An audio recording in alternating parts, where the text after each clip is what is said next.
بسم اللہ الرحمن الرحیم۔ محترم ناظرین، السلام علیکم ورحمۃ اللہ وبرکاتہ۔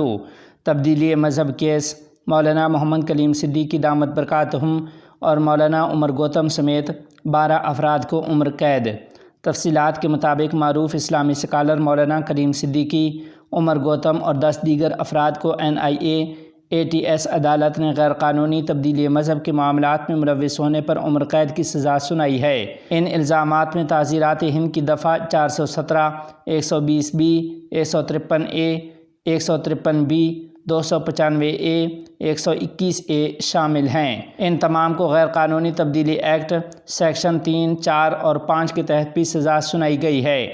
حیرت کی بات یہ ہے کہ کسی ایک فرد نے بھی مولانا محمد کلیم صدیقی دامت برکاتہم عالیہ کے خلاف کوئی مقدمہ درج نہیں کیا تھا، پھر بھی انہیں سزا سنا دی گئی ہے۔ اس سے پہلے لکھنؤ کی سیشن عدالت نے منگل 10 ستمبر کو 14 افراد بشمول ممتاز اسلامی عالم مولانا عمر گوتم اور مولانا محمد کلیم صدیقی دامت برکاتہم عالیہ کو اس ہائی پروفائل کیس میں مجرم قرار دیا تھا۔ عدالت نے یہ فیصلہ جج شرن ترپاٹھی کے تحت سنایا، جس نے ملزم کو تعزیرات ہند IPC کی متعدد دفعات کے تحت مجرم قرار دیا۔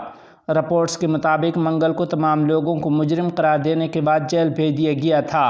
اس کے بعد آج بدھ کو سزا سنانے کا اعلان کیا گیا، جس میں زیادہ سے زیادہ عمر قید یا کم از کم 10 سال کی سزا کا امکان ظاہر کیا گیا تھا۔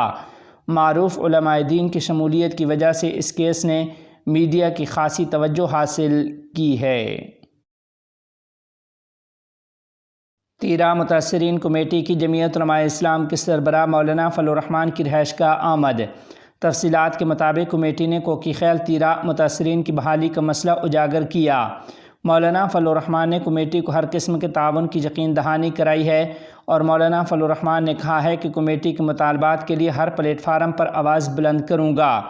مولانا فضل الرحمن دامت برکاتہم عالیہ کی اس کاوش پر کوکی خیل قوم کے مشیران نے قائد جمعیت مولانا فضل الرحمن کا شکریہ ادا کیا۔ اس موقع پر ملک نصیر احمد کوکی، ملک سید کبیر، مفتی سعید خان، حاجی منظور آفریدی اور دیگر بھی موجود تھے۔